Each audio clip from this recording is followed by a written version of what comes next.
Hey everyone, Seth Campbell here. Welcome back to Segway Plays Donkey Kong 64. In the last episode, we got all of the golden bananas out of the giant central machine in the Frantic Factory, and in this episode, we are just about ready to finish things up here, but have a few regular bananas and coins to collect. Please don't fall. And some blueprints to turn in, and then it will be time for us to fight the boss of Frantic Factory, whatever that may be.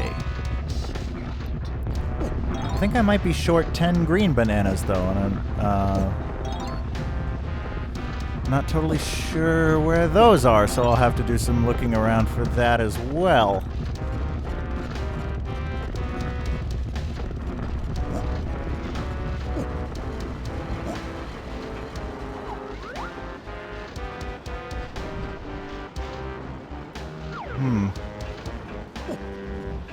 Thought I saw a balloon for a split second, but I guess not. I have an idea where it might be, actually. Okay, so we get on this rotating platform here.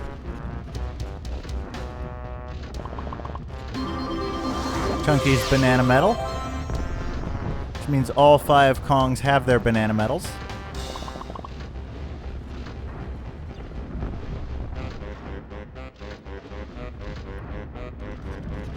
Just missed that one.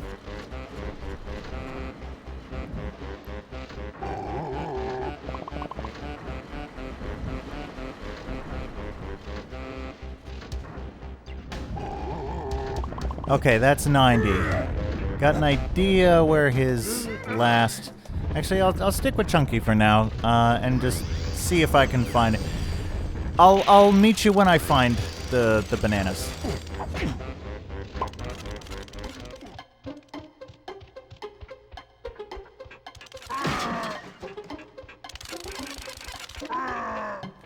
Oh, here it is, right by the hatch on the way down to the production room in the first tunnel you go through. And I believe this is also where Tiny Kong's bananas are. Midway down that shaft. So let's see... Tag barrel? Tag barrel? Isn't there a tag barrel in here? I thought there was. I guess not.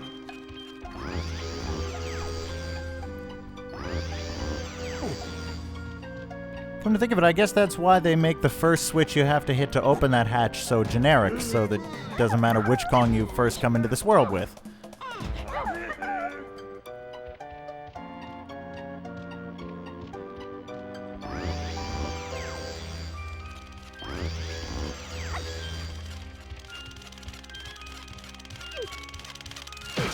Of course, there actually was also a tag barrel. I could have taken the number 3 warp to Snide's HQ, which is where we will be going in just a moment.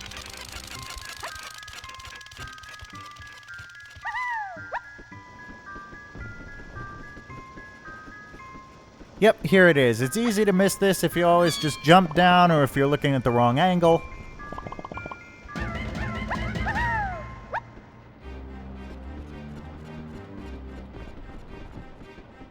But that's where the last 2 bunches of purple bananas are.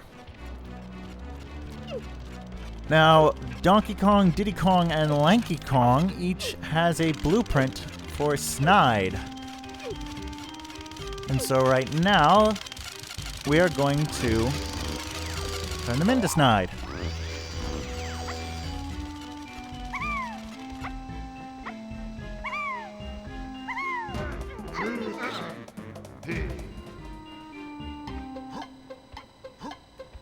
I won't make you sit through all of them. We'll just, we'll watch one more. And then you can just trust... Well, you don't have to trust... You know what? I'll meet you when I've turned in the last one, and we'll look again at the blueprint chart.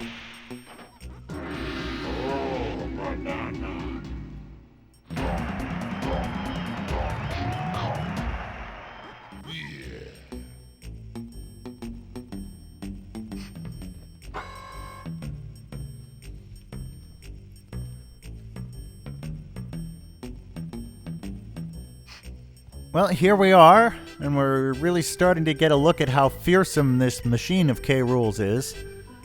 But we clearly still have a long way to go. That said, we now have 58 bananas. We are over a quarter of the way through. That's pretty impressive.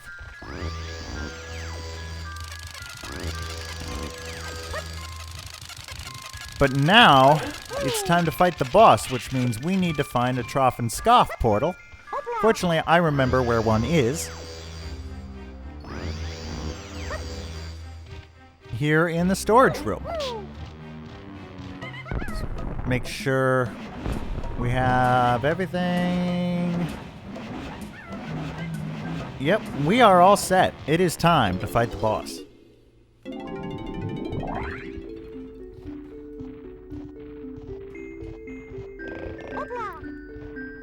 So, total number of bananas we will need this time is 200.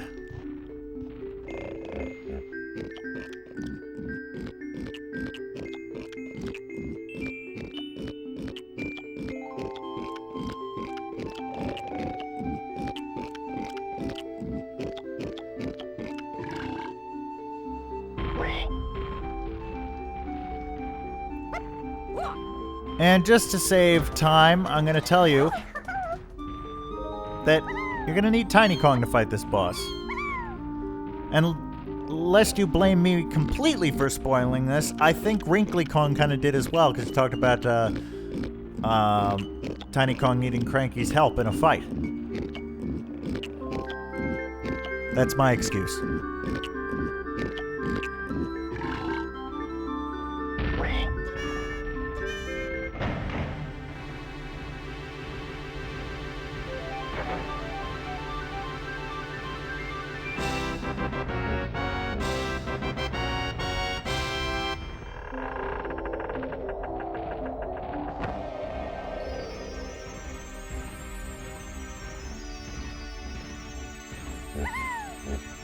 Wonder what fearsome beast lies beyond this door.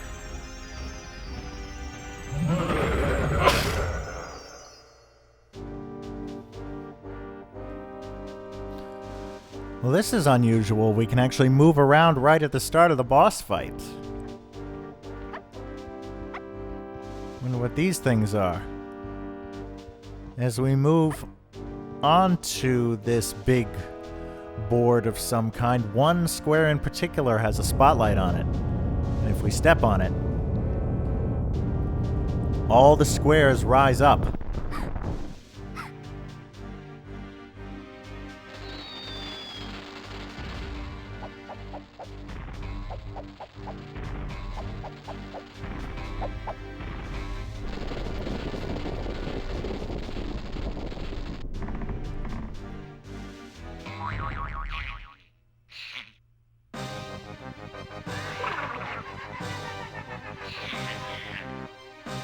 Meet Mad Jack, the stuff of nightmares.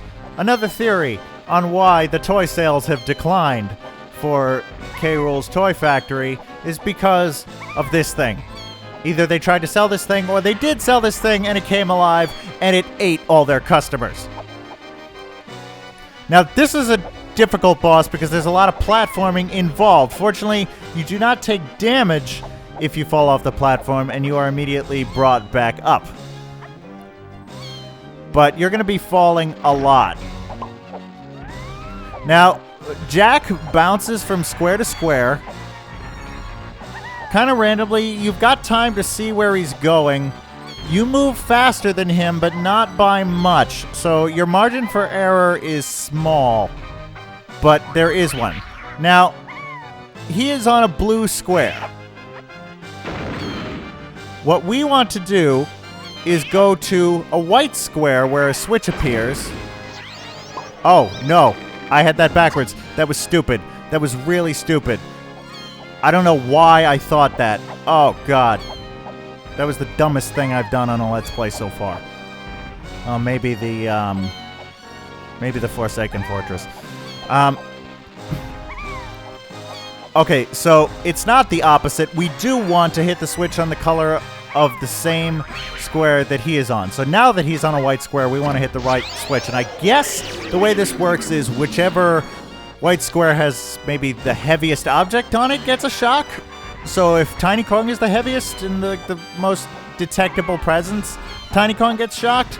I was thinking that if you were on a white square and he was on a white square and it shocked him, it would shock you too. But I got that backwards. So the other thing about this battle is that the camera is probably a bigger detriment than Mad Jack himself. The camera will rotate in bizarre patterns. I don't know why it doesn't like have you automatically jump to the platform, because a lot of times you'll fall off just trying to get back on the platform. So you do have one advantage over Jack. You can jump diagonally with the use of the ponytail twirl, and that hence the hint that, you know, you really need Cranky Kong and the ponytail twirl, the whirl, or whichever it is, to beat this guy, to have enough jump distance to go from platform to platform. Okay, I'm not gonna make it. That's the other thing, is you're kind of at the mercy of wherever the switches spawn. And then if you and he jump to the same spot, you're in big trouble.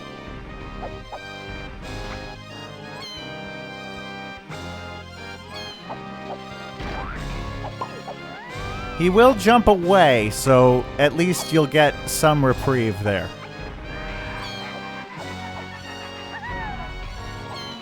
It helps in terms of waiting for the switches to appear to be a little bit towards the center, because if you're on one side and they appear far to the other side, you know, you're pretty much toasted.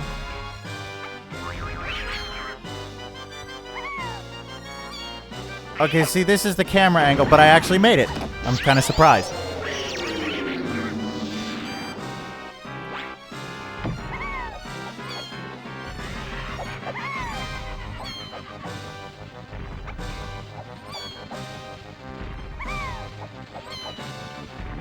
See, camera. I am not adjusting the camera at all. The camera is moving on its own. Related to you, related to Jack, related to where you are on the battlefield, and it can never seem to quite make up its mind. And unfortunately, when your movement is so directional, that's a big problem. Now you get to a certain point, and the squares with the switches will not light up. You just have to find them. I was lucky that I was on that one already, but unlucky because I missed the switch and got hit by Fireball. Now, that is the third time we've hit him, but he's still up, so this is going to be a longer boss fight. I actually thought he did something after 3 that he has not done yet. Okay, see, there's the camera changing mid-jump, so you have to reverse direction immediately. Oh, this is not fair. That is not fair. I worry that we have a game over coming up. And if that's the way I try to jump back onto the platform, that's really not a good sign either.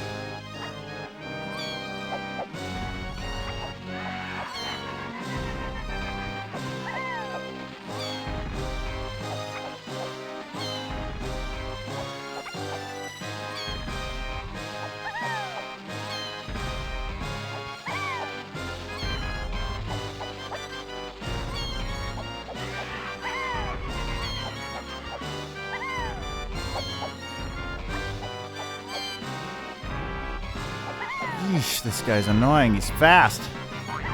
Okay, he's on a blue square. Oh, now he's...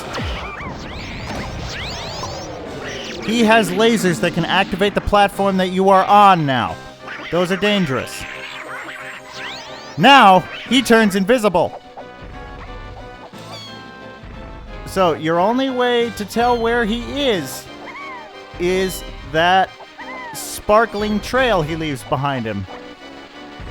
Which is a bit of a design flaw if you're trying to remain invisible. However, with his shadow gone, it can make it difficult to know exactly how close he is to you.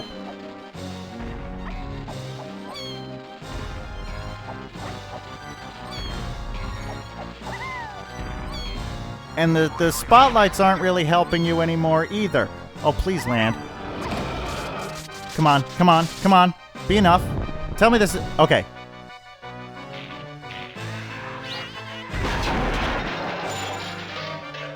Why couldn't we have done that before? Just saying. But we got him. Goodbye, Mad Jack. Stuff of nightmares. Maybe your toy sales will go back up now, K-Rool, now that that monstrosity is gone. Just don't do that. Don't make things like that anymore, okay? But we got a new key. Now, you may remember that 2 worlds opened up when we last visited K-Lumsy. We're done here in Frantic Factory. Well, watch the portal disappear. Then we'll exit the level. So you may be thinking that a new world will open up now too, but in fact it won't. Because the next world is already open. I still don't know why they did that. Seems like an odd design choice. Why not just open World 4 with the World 3 key? But you need the keys of both Frantic Factory and the next level to unlock the 5th world. But we can still drop in and make K-Lumsy very happy. Well, not that happy.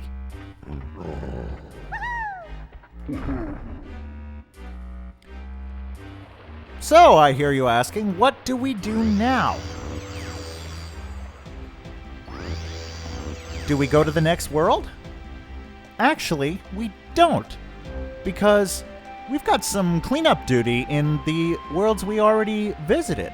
Now that we have more Kongs and more abilities, we can go back to Jungle Japes and Angry Aztec and take care of a few things that we weren't able to before. So, in the next episode, we're gonna do a little bit of backtracking. See you then.